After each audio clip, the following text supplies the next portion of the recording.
Bismillahirrahmanirrahim. Assalamualaikum warahmatullahi wabarakatuh. Alhamdulillahi rabbil alamin. Wa bihi nasta'inu ala umuri dunya waddin. Wassalatu wassalamu ala ashrafil anbiya wa imamil mursalin. Nabiyyina Muhammadin alaihi afdalus salati wa atammut taslim. Wa ala alihi wa ashabihi ajma'in wa sallama tasliman mazidan ila yaumiddin thumma amma ba'd. Allahumma inna nas'aluka ilman nafi'an wa rizqan tayyiban wa amalan mutaqabbala. Allahumma 'allimna ma yanfa'una wanfa'na bima 'allamtana وزدنا من علمك وكرمك وجودك يا ذا الجلال والإكرام إنك على كل شيء قدير وبالإجابة جدير. Para hadirin jamaah salat maghrib wal isya rahimani wa rahimakumullah. Alhamdulillah, kita bersyukur kepada Allah Subhanahu wa taala pada kesempatan ini Allah menakdirkan kita semua untuk kembali bertemu, berjumpa di majelis ini, di masjid ini. Semoga Allah Subhanahu wa taala menjadikan perjumpaan kita perjumpaan yang diberkahi Allah Subhanahu wa taala, perjumpaan yang menjadikan kita semakin meningkat iman dan takwa kita kepada Allah Subhanahu wa taala. Perjumpaan yang semakin menjadikan ikatan hati kita semakin kuat dan kokoh setelah mungkin sekian lama ya kita jarang berjumpa, jarang bersua. Alhamdulillah saat ini Allah mudahkan ya untuk kita semua bisa kembali duduk bermajlis, bisa kembali bertolabul ilmi sebagaimana sedia kala. Semoga apa yang sudah berlalu menjadi catatan pelajaran yang begitu mendalam untuk kita resapi, untuk kita hayati, dan untuk menjadi batu loncatan ya bagi kita semua supaya menjadi semakin lebih baik di sisi Allah Subhanahu wa taala. Amin Allahumma ya rabbal alamin. Baik, para jamaah sekalian yang dirahmati Allah, sebagaimana yang direncanakan, insyaallah taala tema pembahasan kita ya seputar ibadah salat. Lebih kepada pembahasan kesalahan-kesalahan seputar ibadah salat. Para jamaah sekalian yang dirahmati Allah, kesalahan-kesalahan itu penting dipelajari. Dosa dan maksiat juga penting diketahui. Kenapa? Karena itu bagian daripada nilai-nilai ketakwaan kita kepada Allah Subhanahu wa taala. Sebagaimana yang kita pahami dari penjelasan para ulama bahwa takwa itu an yaj'alal 'abdu bainahu wa baina adzabillahil wiqayah bimtithalil awamir wajtinab nawahi. Yang namanya takwa adalah kesungguhan, keseriusan seorang hamba di dalam membentengi atau melindungi dirinya dari azab Allah Subhanahu wa taala dengan cara dia menjalankan setiap perintah Allah dan Rasulnya dan menjauhi setiap apa yang dilarang oleh Allah dan juga Rasulnya, tentu berdasarkan kepada ilmu syar'i. Taib, maka di dalam ketakwaan ada dua hal yang menjadi pondasi dasarnya, yakni imtithalil awamir wajtinab nawahi, melaksanakan perintah dan menjauhi larangan. Dengan demikian berilmu tentang perintah, baik itu yang wajib ataupun yang sunnah, ini bagian daripada ketakwaan. Pun demikian berilmu tentang larangan-larangan Allah dan Rasulnya, baik yang hukumnya haram ataupun yang hukumnya makruh juga bagian daripada nilai-nilai ketakwaan. Ya, tentu dengan batasan-batasannya. Maka Hudzaifah ibnul Yaman radhiyallahu taala anhu, ketika orang-orang bertanya kepada Nabi sallallahu alaihi wasallam tentang kebaikan, maka beliau bertanya kepada Nabi tentang keburukan. Beliau sampaikan, makhafata an yudrikani, karena aku khawatir keburukan itu menimpa diriku tanpa aku sadari.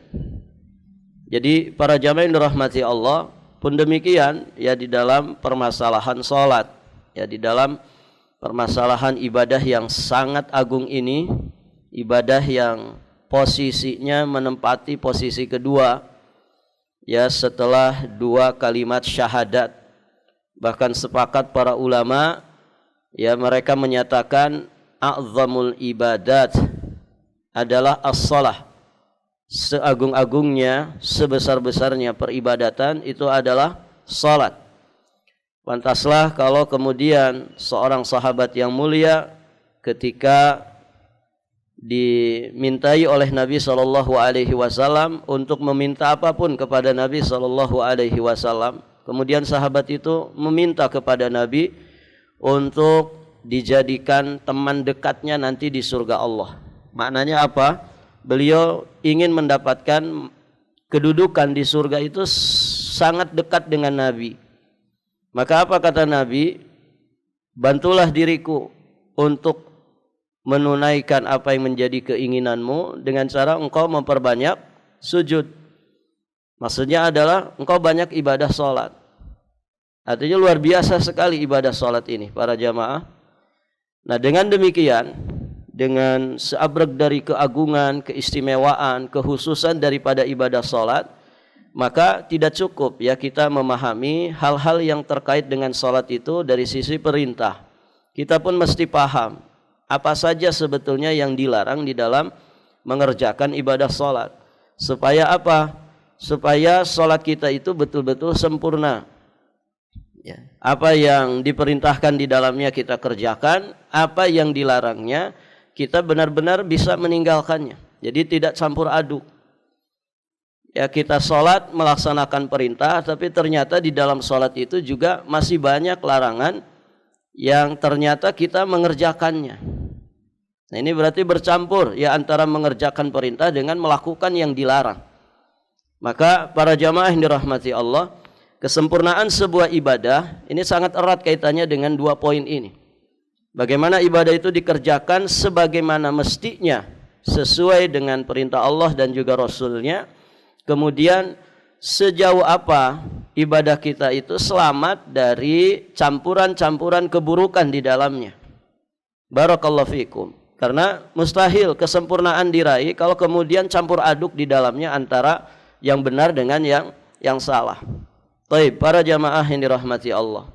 Dan dari sekian banyak penjelasan para ulama berkaitan dengan akhta'ul musallin, ya, dengan kesalahan-kesalahan seputar ibadah salat, sesungguhnya bermuara kepada dua hal. Ya. Yang pertama adalah kesalahan-kesalahan yang sifatnya maknawiyah, kaitannya dengan urusan hati, dari mulai keimanan, dari mulai keikhlasan, dari mulai hadirnya hati ya di saat kita beribadah salat, pengagungan kita kepada Allah Subhanahu wa taala di saat kita menjalankan ibadah salat, kemudian rasa takut, rasa cinta, rasa harap ya. Nah, ini semua yang kaitannya dengan ibadah-ibadah qalbiyah di saat kita sedang mengerjakan ibadah salat. Kemudian yang kedua kaitannya dengan perkara-perkara yang sifatnya hissiyah, lawan daripada maknawiyah. Mulai dari tata cara kita mengerjakan salat, dari takbir sampai taslim, kemudian pakaian yang kita kenakan di dalam mengerjakan ibadah salat, kemudian tempat yang kita gunakan ya untuk mengerjakan ibadah salat. Kemudian para jamaah yang dirahmati Allah, waktu pelaksanaan salat dan lain sebagainya. Nah, muaranya kepada dua poin ini. Dan tentu yang harus serius ya kita perhatikan adalah bagaimana kesalahan-kesalahan yang sifatnya maknawiyah ini benar-benar menjadi fokus utama kita untuk kita jauhkan dari ibadah salat kita. Karena para jamaah yang dirahmati Allah, lubbus salat, inti daripada salat itu adalah khusyuknya kita ya di dalam mengagungkan Allah Subhanahu wa taala. Ini inti daripada salat, tumakninah dan kekhusyuan ya. Sehingga ada alaqah ya, ada ikatan yang sangat kuat antara seorang hamba dengan Rabbnya. Ada silah yang sangat kuat antara seorang hamba dengan Allah Subhanahu wa taala. Nah, ini yang sesungguhnya mesti ada ya di dalam ibadah-ibadah salat kita. Dan itu ruh daripada ibadah salat. Tanpa itu para jamaah yang dirahmati Allah, maka salat kita ya sekedar menggugurkan kewajiban. Salat kita sama halnya seperti salatnya orang-orang munafik ya, salatnya tidak pakai iman, salatnya tidak pakai ilmu, salatnya tidak pakai khusyuk, salatnya tidak pakai zikrullah ya, tidak ingat kepada Allah Subhanahu wa taala. Kita sering ya mendapatkan bagaimana Allah dan Rasulnya mengingatkan kita daripada salatnya munafik. Ya, salatnya munafik. Di antaranya apa, ikhwan? Ciri salatnya munafik yang pertama apa? La yadhkurunallaha illa qalila. Dia tidak ingat kepada Allah, tidak berzikir kepada Allah di dalam salatnya kecuali sedikit saja. Artinya apa? Jasadnya salat ya, ada di masjid, ada di belakang imam menjadi makmum, namun ternyata ya fisiknya itu tidak bisa diikuti dengan hatinya. Ya, hatinya melayang-layang ke sana kemari, ya mengingat segala hal, segala sesuatu yang kaitannya dengan kehidupan duniawi ya. Dan para jamaah yang dirahmati Allah, kalau satu poin ini saja PR ini kita kerjakan dengan maksimal, ini luar biasa. Dan yang satu ini saja sudah berat gitu ya. Bagaimana kita itu bisa sholat dengan sepenuh hati, sholat dengan ketumakninahan, ya sholat dengan hadirnya hati kita, iman kita, ikhlas kita, pengagungan kita kepada Allah. Bagaimana asma dan sifat Allah Subhanahu wa taala itu benar-benar hadir ya di dalam kalbu kita. Ya, sehingga ruh daripada sholat itu menjadi sangat luar biasa sekali. Dan inilah sesungguhnya salatnya Rasulullah sallallahu alaihi wasallam, salatnya salafun salih. Begitu ya. Ya, salat itu disebut oleh Nabi sebagai rehat kan gitu. Ya Bilal, arihna bis salat. Wahai Bilal, rehatkan kami dengan salat. Artinya apa? Orang kalau rehat itu bagaimana? Kalau rehat itu seperti apa? Antum kalau istirahat, apa yang dirasakan? Tidak pernah istirahat. Barakallahu fikum. Apa kalau antum istirahat itu yang dirasakan apa? Tenang, apalagi damai, senang, bahagia, nyaman, begitu kan? Dulu kita sekolah yang ditunggu-tunggu itu jam apa? Jam pelajaran atau jam istirahat? Jam istirahat, karena orang selalu menikmati namanya rehat, istirahat. Namanya saja istirahat, rehat, santai, tenang, damai, ya. Kemudian tumakninah, para jamaah yang dirahmati Allah. Nah, begitulah salat bagi Rasulullah sallallahu alaihi wasallam. Jadi kalau namanya rehat berarti ada beban enggak? Ada beban enggak, ikhwan? Tidak ada beban, plong hatinya. Ya. Ini kan luar biasa. Ya Bilal, arihna bis salat. Wahai Bilal, rehatkan kami dengan ibadah salat. Kemudian kata Nabi, ju'ilat qurratu ainin li fis salat. Ya, dijadikan qurratu ain bagiku hanya ada pada salat.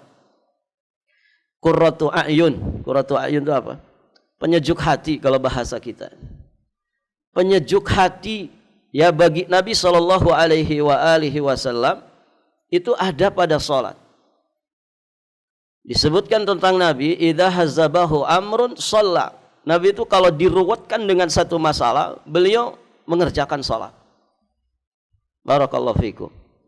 Kalau kita sedang stres ikhwan, larinya kemana? Kalau kita sedang stres, larinya kemana? Baca Quran, sholat, zikir, atau main game online? Yang mana ini? Barakallahu fikum. Ini pelarian-pelarian seorang mukmin, ya. Masya Allah, selalu lari kepada yang baik-baik, lari ke jalan Allah Subhanahu wa Ta'ala. Nabi ketika diruwetkan dengan satu permasalahan, beliau sholat, karena di situ ada ketenangan, di situ ada munajat, di situ ada alaqah, ada silah kepada Allah Subhanahu wa Ta'ala. Ya. Maka Allah As-Samad, Allah tempat bergantung seluruh makhluknya. Maka para jamaah yang dirahmati Allah, ini sesungguhnya yang menjadi PR kita semua. Bagaimana salat itu ruhnya betul-betul hidup di dalam salat, sehingga salat mendamaikan jiwa raga kita, kan begitu. Sehingga salat nantinya bisa menjadi efek yang positif untuk jiwa dan raga kita, untuk seluruh aktivitas kita di dalam kehidupan sehari-hari. Bukankah Allah Subhanahu wa Ta'ala mengatakan innas salata tanha anil fahsya'i wal munkar. Sesungguhnya salat itu mencegah ya manusia dari al-fahsya wal munkar, dari perbuatan keji dan perbuatan mungkar. Salat mencegah manusia dari perbuatan keji dan mungkar. Perbuatan keji dan mungkar inilah perusak kebahagiaan. Perbuatan keji dan mungkar, para jamaah yang dirahmati Allah, ini penghilang ketumakninahan. Mustahil seorang mukmin bisa tumakninah di dalam perbuatan keji dan mungkar. Seorang mukmin jiwa raganya hanya tenang dalam peribadatan kepada Allah. Semakin dia dekat kepada Allah, semakin damai hatinya. Semakin kuat silah dia kepada Allah Subhanahu wa Ta'ala, semakin bahagia dia dengan kehidupannya. Baik, para jamaah yang dirahmati Allah, banyak sekali kitab-kitab yang ditulis oleh para ulama, ditulis oleh para masyayikh terkait dengan masalah kesalahan-kesalahan di dalam ibadah sholat. Dan ini ada kitab terjemah di hadapan anak, judul aslinya Akhta'ul Musallin, ya, karya Syekh Mashhur Hasan Salman. Dan mungkin ini termasuk kitab yang berkaitan dengan kesalahan di dalam ibadah sholat yang sangat lengkap begitu ya. Di sini dipaparkan berbagai macam poin kesalahan-kesalahan di dalam ibadah sholat. Ada juga kitab-kitab yang ringkas, kitab-kitab yang tipis berkaitan dengan masalah ini. Bagusnya gimana? Mau bahas ini atau yang ringkas-ringkas saja? Karena pertemuan kita cuman 2 kali ya dalam sebulan kesempatannya. Jadi gimana? Mau yang ini atau kitab yang lain? Yang lengkap. Barakallahu fikum. Iya. Ini kitab masyhur ya, berkaitan dengan masalah kesalahan di dalam salat. Ditulis oleh salah satu di antara murid senior Syekh Al-Albani rahimahullahu ta'ala, ya, ditulis oleh Syekh Mashhur Hasan Salman hafizahullahu ta'ala. Judul lengkapnya Al-Qaulul Mubin fi Akhta'il Musallin, ucapan yang jelas ya, tentang kesalahan-kesalahan di dalam ibadah salat. Al-Qaulul Mubin, ya, artinya satu keterangan yang sangat jelas ya tentang kesalahan-kesalahan bagi orang-orang yang salat, dan diterjemahkan dalam versi bahasa Indonesia Akhta'ul Musallin, pedoman lengkap menghindari kekeliruan di dalam ibadah salat. Baik, para jamaah yang dirahmati Allah, di dalam kitab ini disampaikan oleh penulisnya beberapa bab ya seputar kesalahan di dalam ibadah salat. Ada sekitar 7 bab ya. Ada sekitar 7 bab. Bab pertama, kekeliruan di dalam cara berpakaian dan menutup aurat. ini yang sering terjadi di tengah-tengah kaum muslimin, ya, tata cara berpakaian di saat mengerjakan ibadah sholat. Kemudian nanti ada kekeliruan terkait tentang tempat sholat. Nanti ada bab tentang kekeliruan di dalam tata cara, ya, tata cara sholat. Kemudian kesalahan ketika berada di masjid dan beberapa kesalahan ketika mengerjakan sholat berjamaah. Kemudian nanti beliau di bab kelima juga akan membahas kekeliruan sesudah selesai mengerjakan ibadah sholat. Jadi ada sebelum, ada di saat, ada sesudah. Kemudian di bab ke-6-nya beliau sampaikan tentang beberapa kesalahan seputar sholat Jumat. Karena ini juga bagian daripada ritual ibadah sholat bagi kaum muslimin setiap pekannya.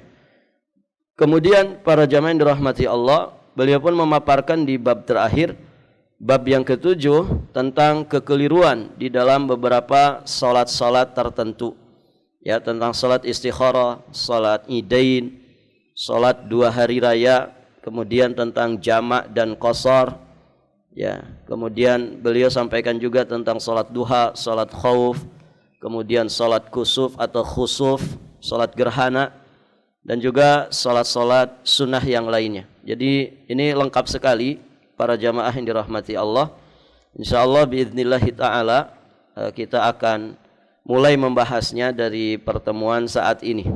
Para jamaah, di bab pertama beliau sampaikan tentang kekeliruan sholat terkait dengan masalah pakaian. Ada sekitar 10 poin kesalahan yang beliau sampaikan. Yang pertama, sholat dengan pakaian yang ketat, sehingga pakaian tersebut membentuk atau menggambarkan aurat. Ini tentu kita pertama kali bicara tentang pakaian laki-laki. Barakallahu fikum. Jadi ini fenomena yang sering terjadi, ya. Kaum muslimin sholat dengan pakaian yang ketat sehingga menggambarkan auratnya, lekak-lekuk tubuhnya itu tergambar sangat jelas dengan pakaian yang ketat tadi. Dan kita sama-sama tahu salah satu kriteria dari libasul muslim, ya, pakaian seorang muslim, apa ikhwan? Tidak ketat, ya. Kemudian tidak tipis, transparan. Ada orang itu pakai pakaian longgar tapi tipis, ya, sehingga bentuk tubuhnya keterawang, kelihatan. Ada juga yang kainnya tebal tapi super ketat, ya, super ketat. Nah ini juga sama, tidak masuk kriteria libasul muslim. Maka libasul muslim itu harus tebal kainnya. Kemudian para jamaah yang dirahmati Allah, dia tidak ketat, ya, tidak ketat, tebal dan tidak ketat, sehingga tidak membentuk aurat. Taib. Nah ini kalau di bawah sholat tentu fatal akibatnya, bisa merusak ibadah sholat kita. Para jamaah yang dirahmati Allah, di sini Syekh menyatakan bahwa mengenakan pakaian ketat dan sempit tidak hanya dibenci oleh syariat, tetapi juga tidak baik secara medis. Jadi para pakar kesehatan menyatakan bahwa pakaian ketat itu tidak sehat, ya, bisa membahayakan kesehatan. Kalau di kita para jamaah ada istilah apa? Kalau celana itu celana botol kata orang, gitu ya. Celana botol. Saya pernah ngelihat santri pakai celana model begitu, ya. Ketika mau pakai itu harus pakai kompek dulu telapak kakinya, gitu ya. Jadi dia bungkus dulu telapak kakinya pakai kantong kresek, ya. Kemudian baru dia pakai celana. Saking apa ini? Saking ketatnya. Ya. Taib.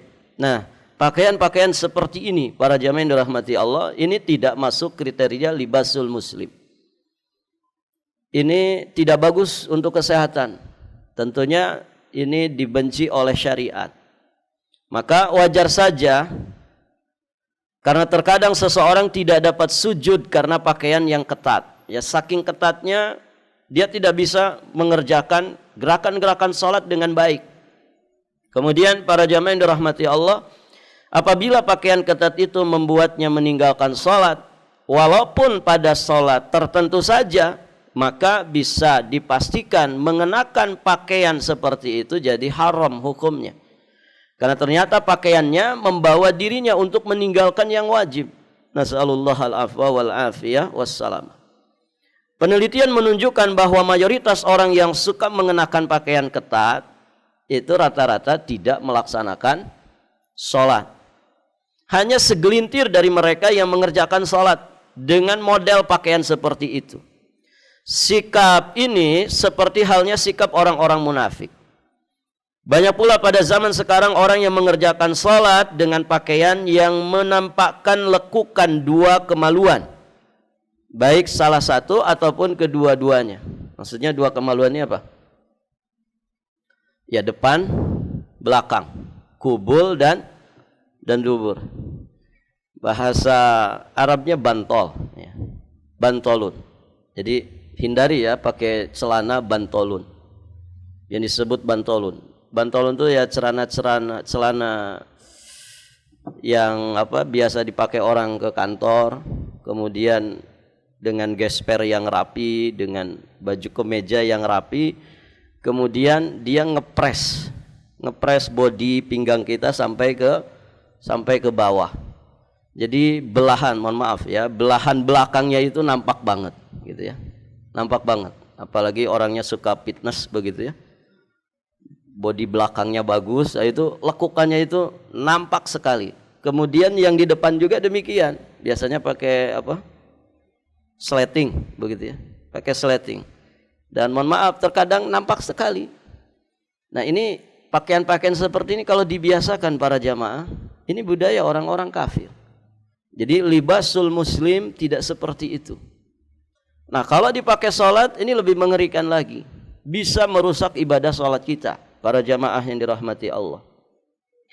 Ada satu pendapat dari ashab, sebagaimana diriwayatkan oleh Imam Ibnu Hajar al-Asqalani, bahwa siapa saja yang mengerjakan sholat dengan hanya mengenakan celana panjang, padahal dia mampu mengenakan pakaian untuk menutupi tubuhnya bagian bawah, maka dia harus mengulangi sholatnya selama waktu sholat itu belum habis, kecuali jika celana panjangnya itu tebal.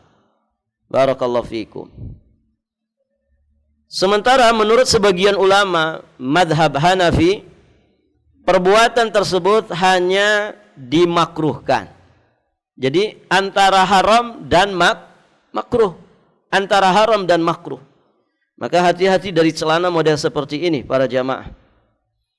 Al-Allamah Al-Imam Al-Albani rahimahullahu ta'ala menjelaskan, setidak-tidaknya ada dua musibah terdapat pada celana yang ketat. Yang pertama, orang yang mengenakannya menyerupai orang-orang kafir.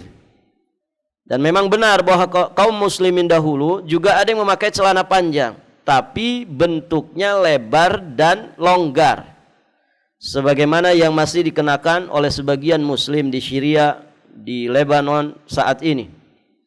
Celana panjang yang lazim kita lihat sekarang ini tidaklah dikenal dalam tradisi masyarakat muslim. Yang beliau maksud tadi ya, celana bantolun tadi, yang menampakkan lekak-lekuk tubuhnya bagian belakang, kemudian bagian depannya. Baik, para jamaah yang dirahmati Allah. Jadi jenis celana yang seperti ini dikenal sejak terjadinya berbagai penjajahan oleh bangsa Ajam, non-Arab. Setelah mereka pergi, kaum penjajah itu mewariskan kultur yang tercela, dan umat Islam pun akhirnya mengikutinya semata-mata karena kebodohan dan ketidaktahuan mereka. Barakallahu fikum. Para jamaah yang dirahmati Allah, di sebagian pakaian adat itu akan bisa lihat ya, pakaian adat orang-orang tua kita di beberapa daerah itu masya Allah, baju laki-lakinya di atas mata kaki, kemudian celananya juga longgar, bajunya biasanya baju panjang, ya, baju apa namanya, baju atasannya. Nah ini sudah sesuatu yang baik. Namun ketika datang penjajahan dari luar, mereka membawa gaya hidup mereka sebagai orang-orang kafir dan orang-orang penjajah, termasuk gaya berpakaian. Dan ini yang akhirnya kemudian ditiru-tiru oleh pribumi tanpa mereka tahu yang seperti ini baik atau tidak secara agama. Dan akhirnya tersebarlah. Dan para jamaah yang dirahmati Allah, tentu kita sama-sama tahu tentang ancaman masalah ini. Man tasyabbaha biqaumin fahuwa minhum. Siapa yang tasyabuh dengan satu kaum, maka dia termasuk golongan mereka. Kemudian yang kedua, kata Syekh Al-Albani, celana panjang yang ada saat ini menampakkan bentuk aurat. Jadi pertama tadi tasyabbuh bil kufar. Yang kedua, ini celana membentuk aurat. Dan dimaklumi bahwa aurat laki-laki adalah dari lutut sampai ke pusarnya. Ini pusar ini tertutup, ditutupi batasannya untuk daerah atas. Kemudian yang bawahnya adalah sampai bawah lutut. Nah ini aurat inti dari laki-laki, para jamaah. Ini tidak boleh nampak, baik di dalam sholat ataupun di luar sholat. Sementara seorang muslim dituntut untuk lebih menjauhi perbuatan maksiat di saat dia sedang sholat, apalagi di saat dia sedang bersujud kepada Allah. Jika seorang mengenakan celana seperti itu dan dia sujud, maka akan terlihatlah bentuk pantatnya dengan sangat jelas. Bahkan akan terlihat pula ya jelas belahan daripada kedua pantatnya ini. Lantas pantaskah seorang hamba melaksanakan sholat dan dia menghadap Rabbul Alamin dalam keadaan yang seperti itu? Nah ini para jamaah yang dirahmati Allah. Jadi harus menjadi perhatian kita semua, dan kita sampaikan ya ke anak-anak kita supaya mereka itu ya benar-benar bisa sholat dengan baik, dan kita orang tuanya ngasih contoh ya celana yang baik itu seperti apa, begitu ya, mana yang layak dipakai untuk sholat, mana yang tidak layak.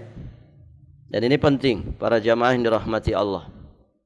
Beliau sampaikan lagi di sini, yang mengherankan adalah banyaknya pemuda muslim yang mengingkari pemudi muslimah yang mengenakan pakaian ketat dengan alasan perbuatan itu dapat menggambarkan bentuk tubuh.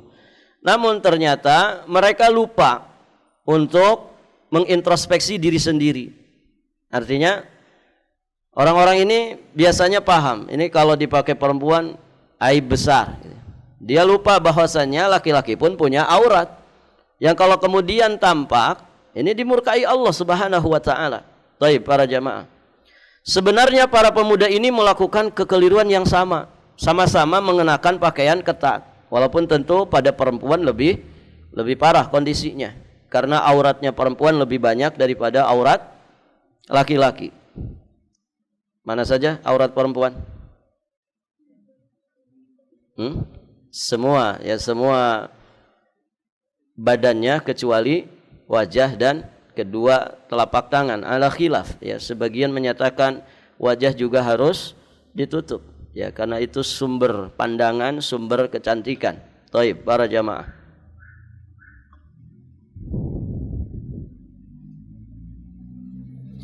Tidak ada perbedaan antara perempuan yang mengenakan pakaian ketat sehingga menggambarkan bentuk tubuhnya dan laki-laki yang mengenakan celana ketat sehingga menggambarkan bentuk pantatnya. Pantat laki-laki dan pantat perempuan sama-sama aurat. Ya tidak ikhwan? Artinya jangan sampai kita makan laki-laki, tidak ada masalah. Sama, kita juga punya aurat, laki-laki punya aurat. Dan pantat bagi laki-laki termasuk aurat yang harus ditutupi. Karena itulah setiap pemuda muslim harus mewaspadai musibah yang telah menimpa banyak orang ini. Hanya orang-orang yang dirahmati Allah yang selamat darinya, dan jumlah mereka itu sedikit sekali. Adapun apabila celana panjang itu berbentuk lebar dan tidak sempit, maka beliau sampaikan di sini ini boleh dipakai untuk sholat. Akan tetapi yang lebih utama adalah melapisinya dengan gamis yang panjang, dengan gamis ya yang selutut atau gamis yang setengah betis, begitu ya. Jadi kalau mau pakai celana panjang, usahakan tetap pakai gamis yang menutupi bagian pantat. Syukur-syukur lebih panjang dari itu, pakai jubah. Nah itu para jamaah yang dirahmati Allah, itu tentu lebih utama ya ketimbang ya kita pakai celana ya sudah celananya bukan celana yang longgar. Kemudian bajunya para jamaah yang dirahmati Allah, baju yang mungkin sampai pinggang saja. Ya, orang kita nyebutnya baju koko. Taib. Jadi begitu ya. Sebagian ulama punya fatwa yang lebih tegas lagi. Gitu ya. Jadi celana panjang itu aib dipakai seorang muslim kecuali apabila dia melapisinya dengan gamis, dengan kain sarung atau dengan jubah. Barakallahu fikum. Taib para jamaah, kita punya pengalaman ya waktu belajar di sana. Jadi anak pertama datang itu kan biasa pakai celana panjang begini. Itu banyak mata yang memandang gitu. Kayak aneh gitu ngelihat orang pakai celana panjang. Ternyata satu kebiasaan yang artinya dipegang oleh para tulabul ilmi di sana, bahwa bagi mereka pakai celana panjang itu aib. Seorang thalibul ilmi ya pakai celana panjang itu bagi mereka aib. Walaupun kita sama-sama memahami ya, sebagian fatwa ulama tidak mempermasalahkan, disesuaikan dengan adat kebiasaan muslim di daerah di tempat masing-masing selama tidak melanggar batasan syariatnya. Tadi kan disebutkan ya, yang penting dia longgar, tidak ketat. Tapi memang di sebagian komunitas para jamaah itu tegas sekali. Kalau kita pakai celana gini nih Pak, ini aib. Jadi kita ditegur. Ya akhi, aib antum. Ya. Aib, kenapa aib? Ini bantol begitu. Celana panjang. Jadi lebih baik pakai sarung ketimbang pakai celana panjang. Nah, kalau pakai sarung juga mohon diperhatikan ya. Kalau kita pakai sarung juga jangan jangan menampilkan celana dalamnya gitu ya. Sidik kata orang gitu. Taib para jamaah, jangan memamerkan segitiga di dalamnya. Jadi kalau pakai sarung juga jangan sarung saja kemudian celana dalam. Apalagi mohon maaf sarungnya sudah puluhan tahun gitu ya. Pasti tipis kan begitu. Kemudian dia sholat ya, pakai kain sarung, bagus pakai kain sarung, tapi dia tidak pakai dalaman lagi, cuman celana dalam saja. Akhirnya dia sholat, sarungnya sudah tipis, sudah itu warnanya warna yang cerah, ditambah lagi kesorot cahaya lampu dari depan misalkan. Wah sudah, itu segitiganya jelas sekali, sampai mungkin mereknya ya ketahuan, saking jelasnya. Nah ini jangan sampai seperti itu. Jadi kalau mau pakai sarung, sarungnya pastikan dulu yang tebal, gitu ya. Tidak mesti yang mahal, yang penting masuk kriteria syariat. Dan para jamaah kita lapisi dengan celana di dalam. Mungkin antum punya celana pendek yang nutupin lutut, nah itu lebih baik dipakai daleman baru kemudian pakai sarung. Nah ini akan lebih aman ya ketimbang langsung celana dalam kemudian pakai sarung. Nah kebanyakan orang kita begitu ya, pakai sarung itu nggak pakai daleman lagi, cuman celana dalam saja. Makanya kalau lepas itu melorot agak repot. Nah itu para jamaah. Jadi mohon diperhatikan ini. Yang pakai kain sarung, yang pakai jubah begitu juga. Jangan pakai jubah kemudian nggak pakai dalaman lagi. Cuman celana dalam langsung blus jubah. Nah ini sama saja ya. Kalau jubahnya kemudian tipis, jubahnya bisa ngecap, ya ngepres gitu ya. Dalam kondisi tertentu kan bisa nampak itu ya. Ketika misalkan kena angin, kena kipas angin, kemudian ngejiplak ya, menjiplak tubuh kita sehingga lekuk-lekuknya nampak. Ini mohon diperhatikan. Intinya pantaskan ya pakaian kita untuk kita menghadap Allah. Ya kita kalau menghadap orang terhormat saja mesti pakai pakaian yang pantas begitu. Maka bagaimana lagi di saat kita menghadap Rabbul Alamin. Ya tentu kita lebih layak lagi untuk lebih beradab kepada Allah Subhanahu wa taala di saat kita mengerjakan ibadah salat. Barakallahu fikum. Para jamaah yang dirahmati Allah, mungkin ini saja yang bisa disampaikan sebagai pengajian perdana insyaallah taala. Nanti kita lanjutkan minggu depan biidznillah masih terkait dengan akhtaul musallin. Baik para jamaah. Jadi kesimpulannya ya antum kalau beli celana ya lihat-lihatlah celananya. Kalau kita agak berotot gitu jangan pakai celana yang ngepres gitu. Beli celana yang lebih longgar atau mungkin jahit sendiri, antum desain sendiri gimana celana itu longgar. Karena ya di kita ini memang sudah biasa ya pakai celana panjang dan mungkin bagi orang kita lebih simpel ya untuk beraktivitas, berkegiatan ya, lebih gesit begitu ya ketimbang mungkin pakai pakaian-pakaian yang selain daripada itu. Maka tetap usahakan sebagaimana petunjuk para ulama ya, usahakan celana panjang kita longgar, kemudian pakai kain yang jenisnya tebal. Pakai kain yang jenisnya tebal dan usahakan selalu pakai pakaian yang menutup bagian belakang dan juga depan kita. Minimalnya pakai gamis yang ya, sampai dekat ke lutut ya, syukur-syukur pakai jubah. Nah ini tentu akan lebih baik lagi. Namun dalam kondisi kegiatan di luar, maka para jamaah yang dirahmati Allah tentu bisa disesuaikan. Yang penting batasan syariat jangan sampai dilanggar. Jangan karena ngikutin mode begitu ya. Ini lagi musim seperti ini, musim seperti itu ya. Karena namanya pakaian itu tren-trenan begitu ya. Kalau zaman dulu ada istilah apa? Celana baggy gitu. Apa celana baggy itu? Besar di atas, kecil di bawah kan, baggy. Nanti ada cut bray gitu ya. Jadi di atas ngepres, baru di bawah ngebray begitu kan. Nah ini itu kan ada zamannya gitu ya. Ada masa-masanya. Orang senang pakai celana begini begitu ya. Nanti senang pakai celana begitu ikut-ikutan. Barakallahu fikum. Nah kita punya standar. Standar kita adalah syariat Islam. Pakailah celana, pakailah pakaian yang sesuai dengan syariat Islam. Nah demikian para jamaah yang dirahmati Allah. Baik, kita cukupkan sampai di sini. Ada pertanyaan tidak? Kalau tidak ada, alhamdulillah kita cukupkan sampai di sini. Jadi insyaallah ya kita bahas ini saja. Bahas kitab Al-Qaulul Mubin fi Akhta'il Musallin. Insyaallah semoga Allah memberikan taufik dan inayahnya kepada kita semua sehingga nanti kita bisa mempelajarinya dengan sebaik-baiknya, dan tentu pelajaran yang tidak hanya sekedar dikaji materinya tapi juga bagaimana kita sedikit demi sedikit mempraktekannya, mengamalkannya. Kalau kita sudah tahu itu larangan ya sudah tinggalkan lillahi ta'ala ya, karena Allah Subhanahu wa ta'ala. Baik, barakallahu fikum. Akhiru da'wana anil hamdulillahi rabbil alamin. Subhanakallahumma bihamdik asyhadu an la ilaha illa anta astaghfiruka wa atubu ilaik. Assalamualaikum warahmatullahi wabarakatuh.